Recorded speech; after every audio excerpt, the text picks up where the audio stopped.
I lived in Chicago before I was in Los Angeles, and I like living there by myself. Scary thing happened, though, the first week that I was in Chicago, and that's that I came home to my apartment one day. I opened my door, I flip on my lights, and what do I see but a mouse run from under my bed into the closet where the furnace is. Now, look, guys, I don't freak out, all right? I'm a man. I've seen a mouse before. What I do is I calmly walk to the store, I buy some glue traps, I bring them home, I set them up in the closet at the base of the door. Now, for effect, what I do is I take a single goldfish cracker and I place that in the middle of each glue trap, right? Because according to every cartoon that I have ever seen, mice love cheese.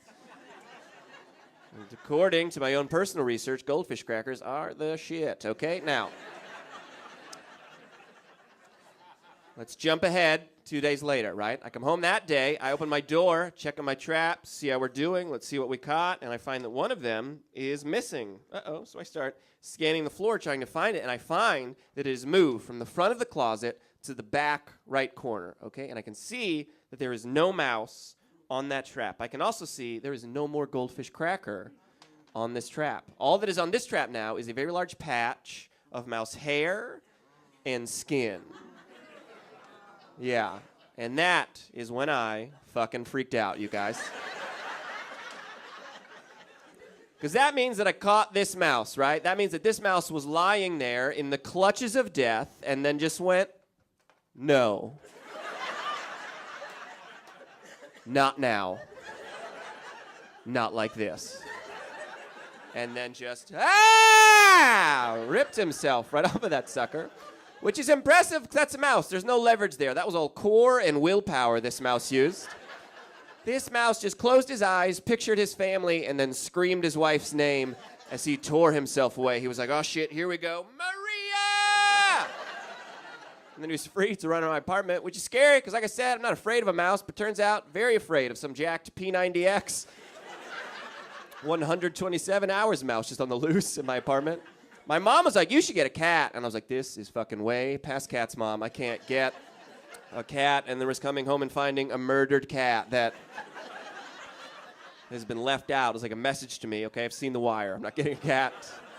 My girlfriend, she's got a pet snake. She's like, well, do you want to borrow my snake? And I was like, great idea. Hey, heard you have a problem. Well, here is a bigger and scarier problem for you to have. Why is everyone's best idea for me to create an ecosystem in my room?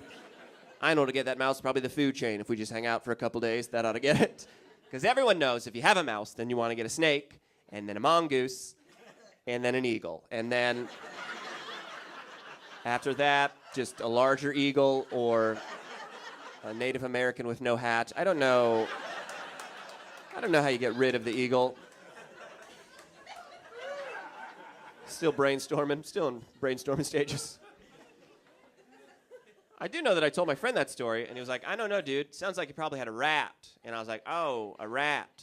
Thank you. Thank you for relaxing me. Never best case scenario with a rat in the house, right? If it's a rat, I'll probably move. I'll probably do that. Bare minimum, I'm not going to tell this story to strangers anymore, because you could tell someone that you have a mouse, they get sympathetic to that, right? They're like, you had a mouse? I had one of those. That sucks. If you tell someone that you had a rat, they're just like, all right. Didn't know you were a hoarder. That's disgusting. Woo, you should delete my phone number for your phone and then not hang out with me anymore. That's what you should do.